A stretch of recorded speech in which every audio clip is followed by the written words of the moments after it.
फाइने 6 नवेम्बर सालमारियाव youth प्रदेश कांग्रेस महिला कांग्रेस दे NSUIN service team नि बखागदै कायसा पान्डाख्लायजागनानै थाङै दङ ग्राक सालो कायसा ककथुम पान्डाख्लाय ओ ककलो साख्लाय मुंरुखा यूथ प्रदेश कांग्रेसनि आसुकफां नीलकमल साहा आशालो ककथुम पान्डाख्लायजागमानि इंका फाइने 6 नवेम्बर सालमारियाव यूथ प्रदेश कांग्रेस महिला कांग्रेस दे नुइस एन सार्भिस सिस्टेम नि बखागदै कायसानि सानमुंनो तुयै कायसा पान्डाख्लायजागनानै थाङै दङ ग्राक सालो कायसा ककथुम पान्डाख्लाय ओ ककनो साख्लाय मुंरुखा यूथ प्रदेश कांग्रेस नि आसुकफां नीलकमल साहा आशालो प्रदेश कांग्रेस नि तांनगो ककथुम पान्डाख्लायजागमानि जराव मानजाखा नुइसनि अजामा आमिर हुसैन प्रदेश महिला कांग्रेस प्रेसिडेंट शर्भानी घोष चक्रवर्ती तेई सेवादल प्रेसिडेंट नित्या गोपाल रुद्रपाल नखबैते कुमुन आदं रक কিছু দাবি এই রাজ্যবাসীর কাছে এবং এই সরকারের সামনে রাখতে চায়। আমরা দেখেছি এই রাজ্যে দিনের পর দিন নেশা কারবারিদের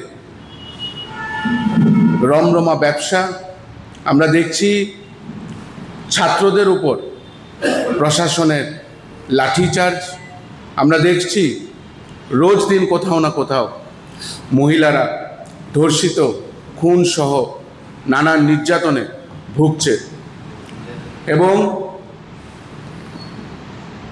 আমরা তার তীব্র নিন্দা জানাই। এই রাজ্যতে ভারতীয় জনতা পার্টির সরকার আসার আগে তারা যে কয়টি প্রতিশ্রুতি রেখেছিল এই রাজ্যের কাছে, সেই প্রতিশ্রুতির এক অংশ তারা পূরণ করতে ব্যর্থ। আমরা দেখেছি কিছুদিন আগে যে বিলুনিয়াতে প্রশাসনিক দায়ভার নেওয়া সেখানের ওসি, সেখানে ভারতীয় জনতা পার্টির আশ্রিত কিছু গুন্ডা পান্ডারা ওনাকে মঞ্চের থেকে নামিয়ে পেটালো।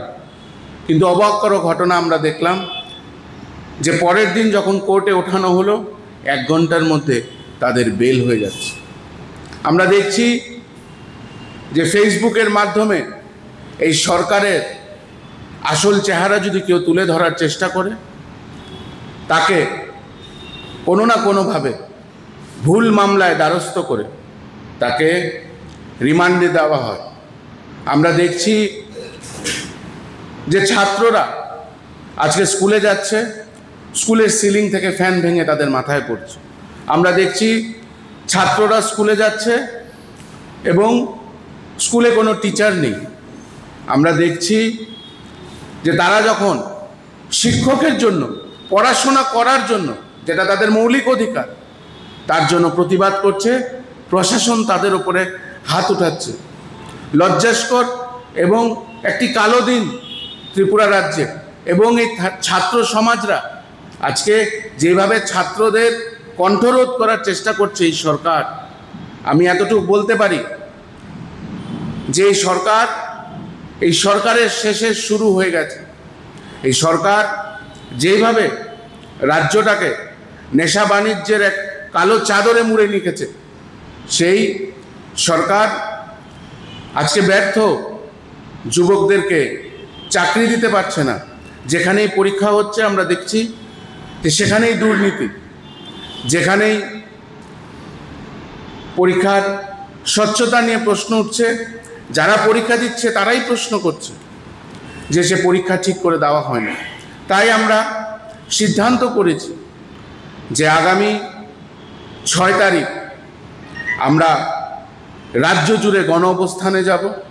আমরা 4 ঘন্টার গণ অবস্থান করব রাজ্যের আমাদের সাংগঠনিক যে 9টি জেলা আছে সেই 9টি জেলায়, এবং পরবর্তীতে ব্লক স্তরে সেই গণ অবস্থানকে আমরা নিয়ে যাব। আমাদের 7 দফা দাবি, সেই দাবিতে নেশা কারবারিদের বিরুদ্ধে কঠোরতম আইনগত ব্যবস্থা গ্রহণ করতে হবে। সরকারি দপ্তরে সমস্ত শূন্য পদ অবিলম্বে পূরণ করতে হবে। রাজা খরাগুলের সিমে অমিত ককথম চিনি খরাং।